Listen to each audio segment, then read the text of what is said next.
Bismillahirrahmanirrahim. Assalamualaikum warahmatullahi wabarakatuh.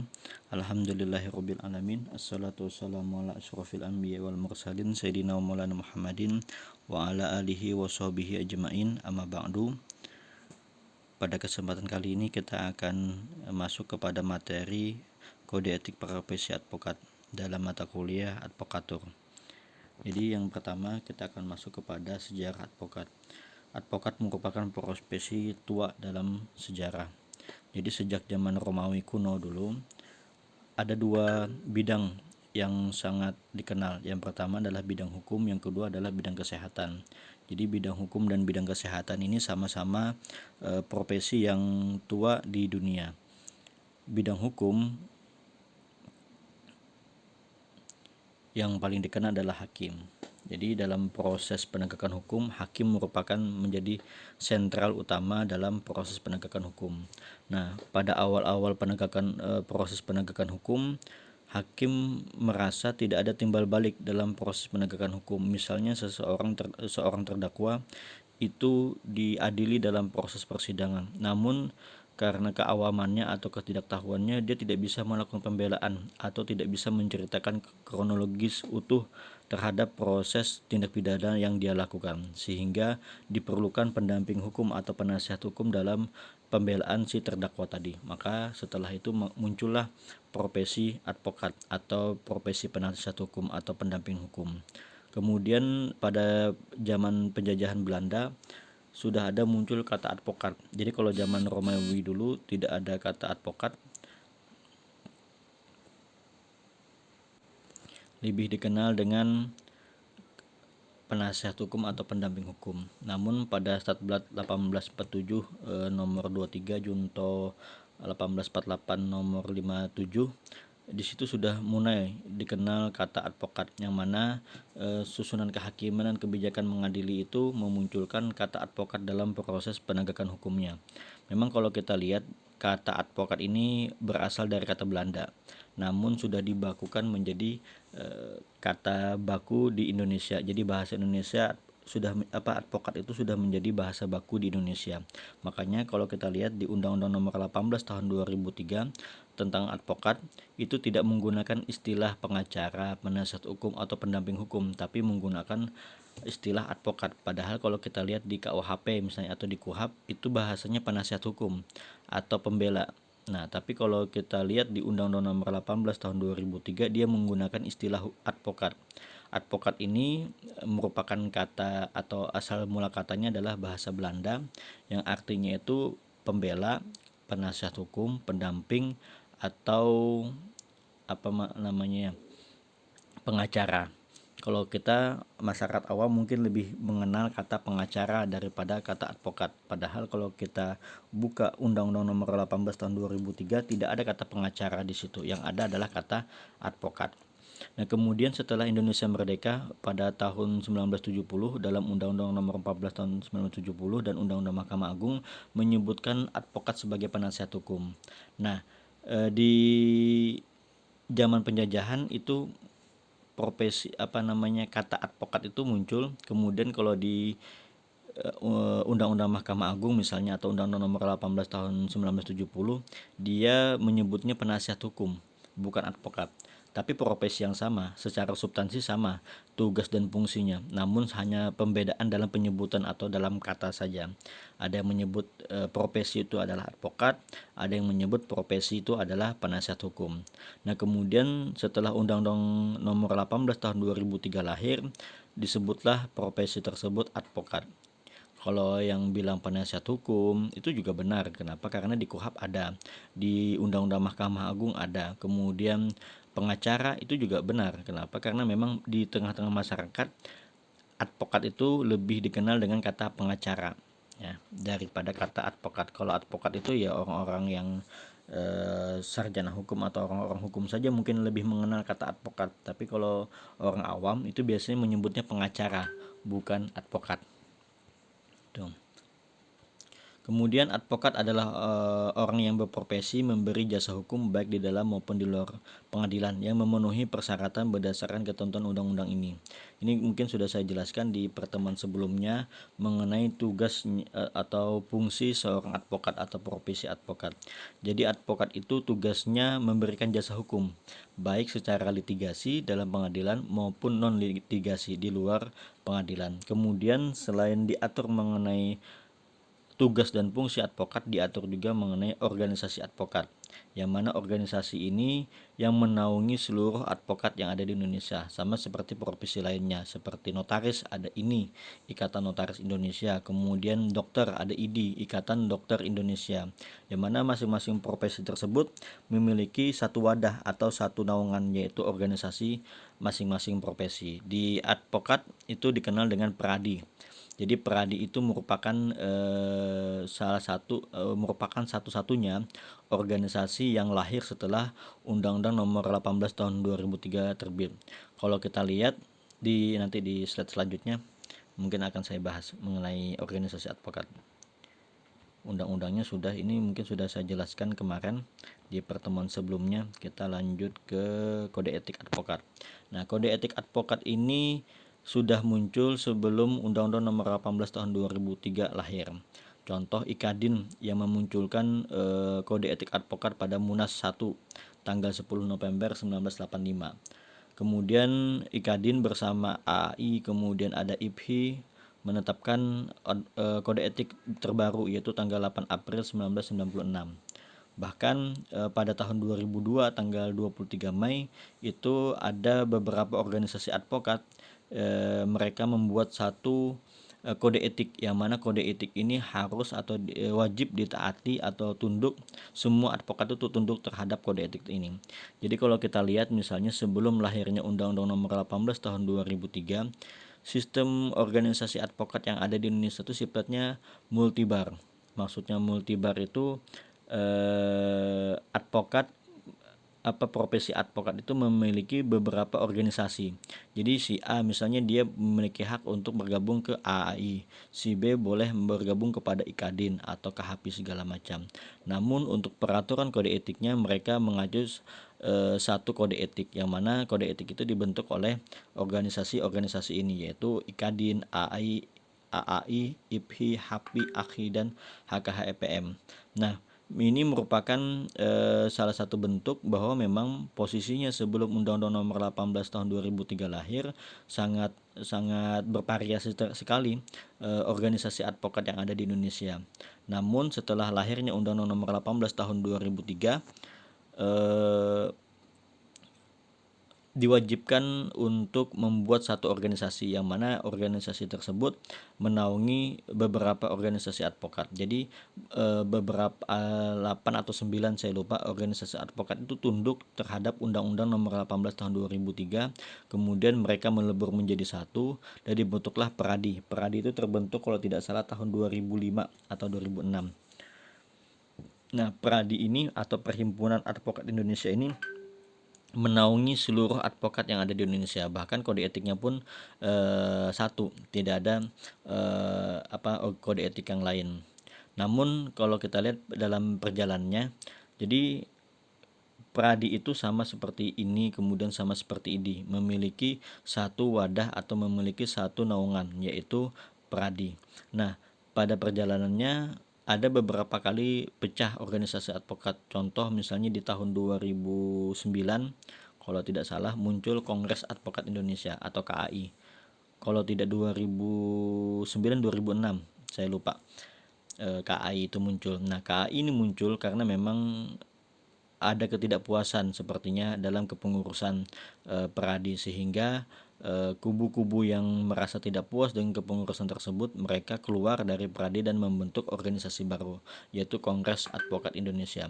Namun terbentuknya Kongres Advokat Indonesia ini tidak berpengaruh pada organisasi peradi, karena dari tahun 2005 sampai tahun 2015 yang bisa diangkat sumpah oleh pengadilan tinggi hanya peradi, karena pengangkatan sumpah oleh pengadilan tinggi itu merupakan salah satu syarat utama atau proses terakhir untuk menjadi seorang advokat. Jadi kan ada beberapa tahapan. Yang pertama itu calon advokat itu kalau dia mau menjadi advokat, dia harus berpendidikan hukum. Kemudian dia harus mengikuti pendidikan yang diadakan oleh organisasi advokat, kemudian dia mengikuti ujian magang 2 tahun baru disumpah oleh pengadilan tinggi. Nah, pengangkatan sumpah oleh pengadilan tinggi ini diakomodir oleh Mahkamah Agung, yang mana Mahkamah Agung hanya mengakui satu organisasi advokat, yaitu Peradi.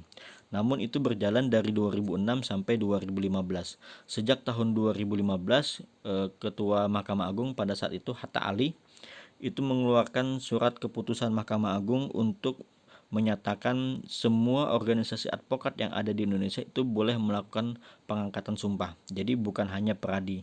Alasan Mahkamah Agung pada saat itu kenapa mengeluarkan surat keputusan itu, karena Mahkamah Agung melihat keterbutuhan atau keinginan para pencari keadilan untuk meminta bantuan advokat ini sangat terbatas di daerah-daerah tertentu.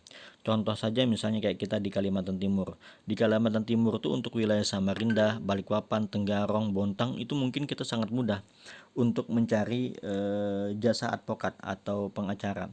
Tapi kalau kita lihat misalnya di Kutim atau di Kubar atau di Mahulu itu sangat susah sekali. Bahkan kayak di Mahulu itu tidak ada satupun lembaga bantuan hukum yang terakreditasi di sana. Nah, itu menjadi salah satu alasan Pak Hatta Ali sebagai Ketua Mahkamah Agung mengeluarkan surat keputusan untuk mengizinkan organisasi advokat lain selain Peradi untuk diangkat sumpah.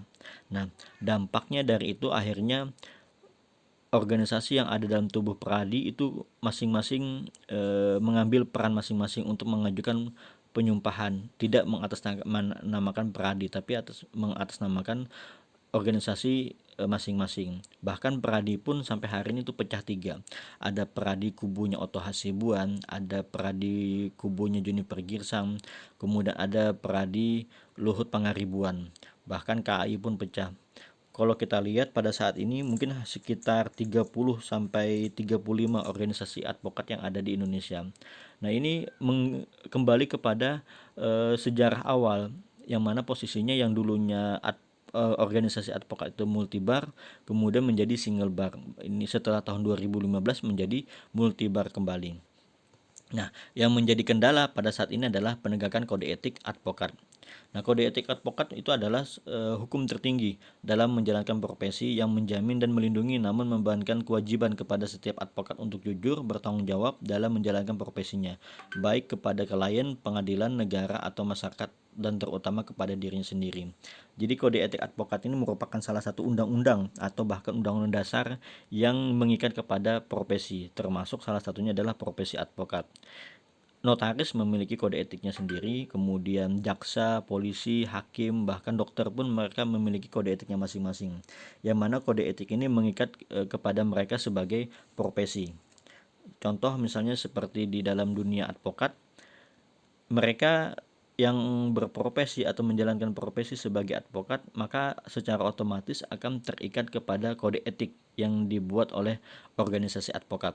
Ketika mereka melakukan pelanggaran maka mereka akan ditindak secara kode etik. Tuh. Bahkan nanti kan ada teguran tertulis, kemudian teguran lisan, teguran tertulis, atau yang ketiga adalah pemberhentian atau pencabutan kartu anggota sebagai advokat.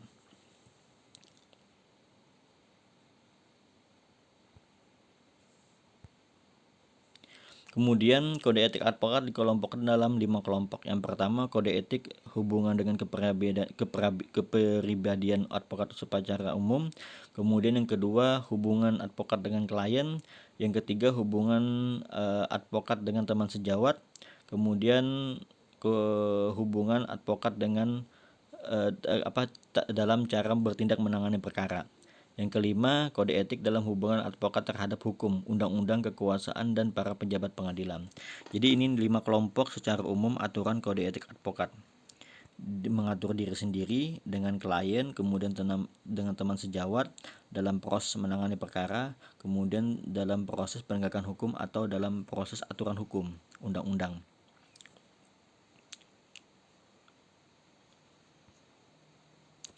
Yang pertama adalah kepribadian advokat. Advokat dapat menolak untuk memberi nasihat dan bantuan hukum kepada setiap orang yang memerlukan jasa dan atau bantuan hukum dengan pertimbangan oleh karena tidak sesuai dengan keahliannya dan bertentangan dengan hati nurani.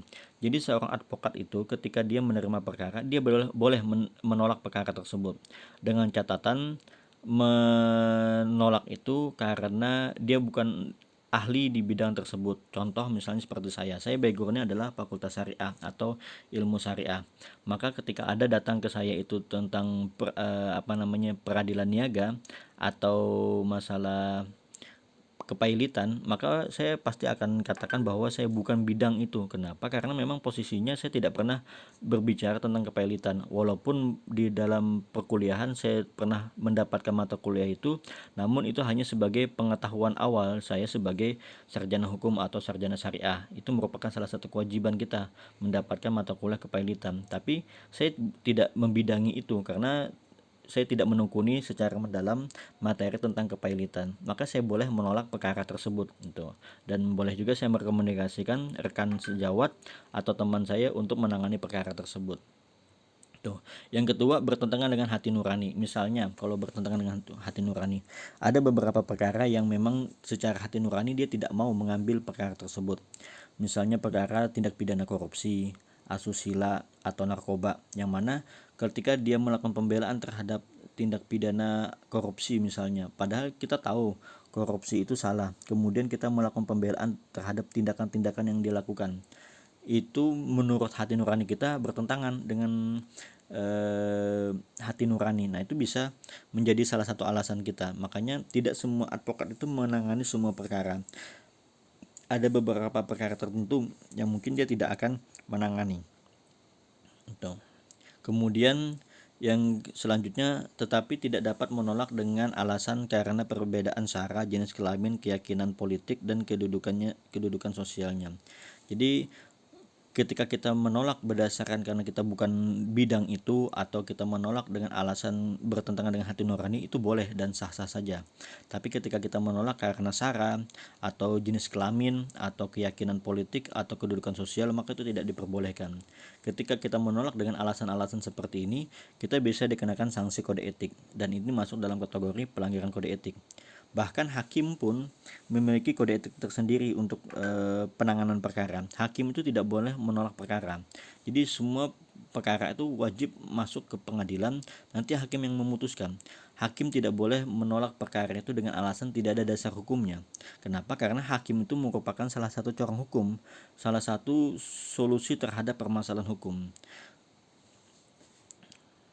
Kemudian advokat harus senantiasa menjunjung tinggi profesi advokat sebagai profesi terhormat atau officium nobel. Ini mungkin sudah saya jelaskan di pertemuan sebelumnya kenapa advokat itu digelari atau dijuluki sebagai profesi terhormat.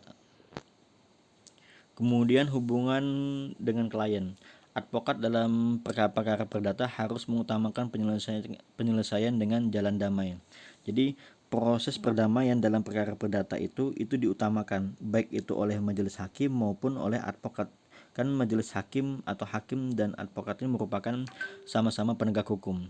Nah, mereka ini memiliki kewajiban untuk mendamaikan para pihak yang berperkara. Walaupun posisinya advokat ini dia melakukan pembelaan terhadap kliennya, namun dia memiliki kewajiban untuk mengusahakan bagaimana caranya perdamaian itu terjadi dalam sengketa perkara perdata. Walaupun memang kalau kita lihat agak susah ya, karena orang-orang yang maju ke pengadilan itu biasanya yang sudah melalui proses perdamaian sebelumnya, sehingga ketika mereka ke pengadilan kata damai itu sudah tidak ada lagi, karena mereka sudah mengusahakan proses damai itu sebelum masuk ke pengadilan, seperti itu. Walaupun memang ada beberapa, bahkan saya beberapa kali mengajukan gugatan ke pengadilan atau melakukan proses hukum di perdata, itu ujung-ujungnya damai. Biasanya yang agak mudah damai itu seperti waris, harta bersama, atau perceraian. Tapi kalau kayak perbuatan melawan hukum, kemudian prestasi, bisa juga, cuma agak susah dalam proses mencari titik temu perdamaiannya itu. Bahkan kalau kita lihat juga kadang ada beberapa advokat itu yang tidak mau mengusahakan kliennya damai karena dia mendapatkan keuntungan misalnya dari proses persidangan. Kalau dia selesai di perdamaian, maka paling 2-3 kali proses sidang sudah selesai. Nah, berbeda dengan proses tanpa jalur perdamaian atau tidak batalnya perdamaian. Nah, dia bisa sampai 10-12 kali mendapatkan uang jalan tadi. Nah, itu menjadi salah satu trik bahasanya atau alasan kenapa kadang advokat itu tidak mau menggunakan jalur damai. Kalau saya sih lebih condong memang ke perdamaian. Kenapa? Karena memang pertama tidak terlalu menguras tenaga, waktu dan pikiran. Kemudian yang kedua, hasilnya itu tidak ada yang menang dan tidak ada yang kalah. Jadi kalau kita berbicara perdamaian, para kedua belah pihak ini dimenangkan karena putusan perkaranya berdasarkan kesepakatan kedua belah pihak, kesepakatan penggugat dan kesepakatan tergugat. Kalau tidak melalui jalur damai, ya pasti ada yang menang dan pasti ada yang kalah. Ketika perkara itu ditolak, berarti si tergugat menang. Tapi kalau ketika perkara itu dikabulkan, berarti si penggugat yang menang. Dan itu akan membuat jurang yang besar untuk silaturahmi tadi. Jadi dengan tidak damai tadi itu akan memperparah komunikasi dan silaturahmi antara kedua belah pihak, yang dulunya bagus menjadi renggang, bahkan menjadi saling membenci. Tapi kalau kita menggunakan jalur damai, yang dulunya menjaga atau merawat komunikasi yang baik antara si penggugat dan tergugat. Jadi masing-masing mendapatkan keuntungan dari perkara tersebut, kemudian masing-masing juga masih tetap bisa menjalin silaturahmi. Itu menjadi salah satu keuntungan jalan damai. Advokat tidak dibenarkan memberikan keterangan yang dapat menyesatkan klien mengenai perkara yang sedang diurusnya. Ya, jadi saya sampaikan, ketika seorang advokat itu dia tidak ahli atau tidak menguasai dalam bidang tersebut, dia tidak bisa atau tidak boleh menyampaikan hal-hal yang kadang membuat menyesatkan para pihak atau klien. Makanya kadang harus berhati-hati dalam memberikan advis hukum terhadap klien. Ada beberapa kasus yang saya tangani atau teman sejawat saya tangani yang posisinya itu berdampak ke advokat. Nah, contoh kemarin masalah penetapan waris. Penetapan waris ini ternyata si suami ini menikah 2 kali. Ada istri pertama dan ada istri kedua. Namun dalam proses penetapan waris itu si pihak tidak menceritakan pernikahan dengan istri kedua. Si istri pertama tidak menceritakan bahwa pernikahan itu hanya terjadi sekali dengan istri pertama saja, tidak ada pernikahan setelah itu. Nah, dalam proses setelah terbit penetapan itu, ternyata ahli waris yang dari istri kedua itu mengetahui bahwa sudah ada penetapan waris dari pihak bapaknya atau dari pihak suaminya. Nah, ini menjadi salah satu problem karena yang mengarahkan itu adalah advokat. Nah, hal-hal seperti ini tidak diperbolehkan sebenarnya. Bahkan beberapa kali kasus itu seorang advokat itu bisa jadi dia menjadi tersangka atau terdakwa dalam proses penegakan hukum. Banyak contoh kayak kemarin di Surabaya, seorang advokat yang mendampingi kliennya mensomasi notaris yang akhirnya dihukum oleh atau diponis oleh pengadilan Surabaya. Kemudian kemarin mungkin kita ingat kasusnya Setia Novanto yang pengacaranya itu Fredrik, kalau tidak salah ya, Fredrik. Nah, Fredrik ini kan posisinya dianggap menghalang-halangi dalam proses penegakan hukum, sehingga Setia Novanto itu ketika diminta oleh penyidik KPK untuk memberikan keterangan atau menyerahkan diri secara sukarela ke KPK, itu dihalang-halangi. Nah, yang punya otak menghalang-halangi adalah Predik tadi. Akhirnya dia ditetapkan sebagai tersangka karena menghalang-halangi proses penegakan hukum. Nah, itu juga menjadi salah satu dampak atau akibat dari seorang advokat yang salah memberikan advis hukum atau berani melakukan menghalang-halangi proses penegakan hukum. Kemudian advokat harus menolak mengurus perkara yang menurut keyakinan tidak ada dasar hukumnya. Nah, kalau tadi hakim itu tidak boleh menyatakan bahwa tidak ada dasar hukumnya, tapi kalau advokat boleh. Jadi advokat itu boleh menolak atau harus menolak mengurus perkara yang menurut keyakinannya tidak ada dasar hukumnya. Misalnya kayak kucing mati. di depan rumah si klien. Dia lapor ke advokat minta tolong untuk diproses hukum atas kematian si kucing tadi misalnya. Ya, itu agak susah juga kalau mau melakukan proses hukumnya seperti itu. Kemudian hubungan dengan teman sejawat. Advokat tidak diperkenankan menarik atau merebut seorang klien dari teman sejawat. Jadi seorang advokat itu dia tidak boleh menarik klien dari teman sejawatnya. Misalnya klien A ini si klien ini sudah bertanda tangan kuasa dengan si advokat A misalnya. Kemudian belum ada pencabutan kuasa dari advokat A dengan klien tadi, advokat B datang untuk mendampingi si klien tadi, itu tidak boleh. Jadi si advokat B kalau mau mendampingi klien tadi, dia harus memastikan bahwa klien dengan si A tadi sudah ada pencabutan kuasa dan sudah menyelesaikan semua hak dan kewajibannya dengan advokat A. Ketika sudah selesai, baru advokat B boleh masuk sebagai kuasa hukum si klien tadi. Selama tidak ada surat pencabutan kuasa, kemudian advokat B masuk sebagai kuasa hukum dari klien tadi, maka advokat B tadi bisa dikenakan sanksi pelanggaran etik gitu. Apabila klien hendak mengganti advokat, maka advokat yang baru hanya dapat menerima perkara itu setelah menerima bukti pencabutan pemberian kuasa kepada advokat semula dan berkewajiban mengingatkan klien untuk memenuhi kewajibannya apabila masih ada terdapat advokat semula. Nah, ini yang saya maksud tadi ya. Jadi advokat B tadi harus memastikan bahwa si klien sudah membawa surat pencabutan kuasa dari advokat A dan menyelesaikan hak dan kewajibannya. Ketika itu sudah terlaksana semua, baru advokat B boleh masuk sebagai pengacara atau kuasa hukum. Nah, kemudian cara bertindak menangani perkara. Surat kepada teman sejawat dalam suatu perkara yang dibuat dengan membubuhkan catatan sans periodis atau penegakan hukum tidak dapat ditunjukkan kepada hakim. Advokat tidak dibenarkan mengajari atau mempengaruhi saksi-saksi yang diajukan pihak lawan. Nah, surat-surat kepada teman sejawat dalam surat perkara yang dibuat dengan membubuhkan catatan sans prejudice tidak dapat ditunjukkan kepada hakim. Jadi surat-surat itu tidak dapat menjadikan bukti dalam proses persidangan yang dibuat oleh advokat tadi.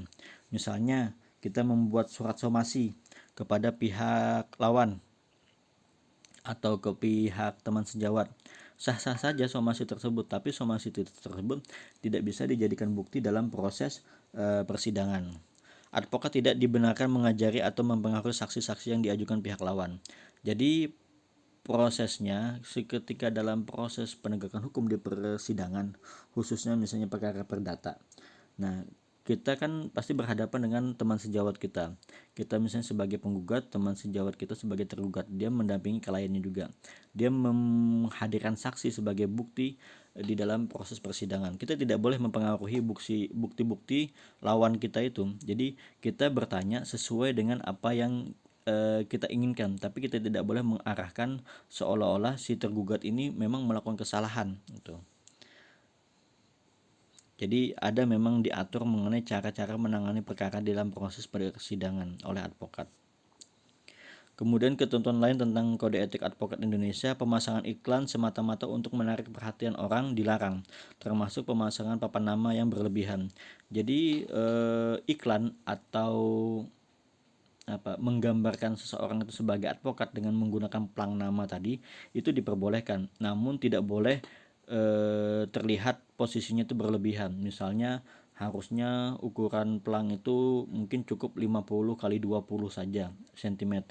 Namun dia buat baliho besar, misalnya ukurannya 5 meter kali 7 meter. Itu tidak diperbolehkan sebenarnya, karena secara kode etik itu sudah melanggar, memberikan iklan berlebih-lebihan terhadap profesi advokat tersebut. Kemudian yang kedua, misalnya mencantumkan nama kantornya dengan besar di mobil, itu juga sebenarnya secara kode etik kurang elok, karena terlihat bahwa dia mempromosikan profesinya dia.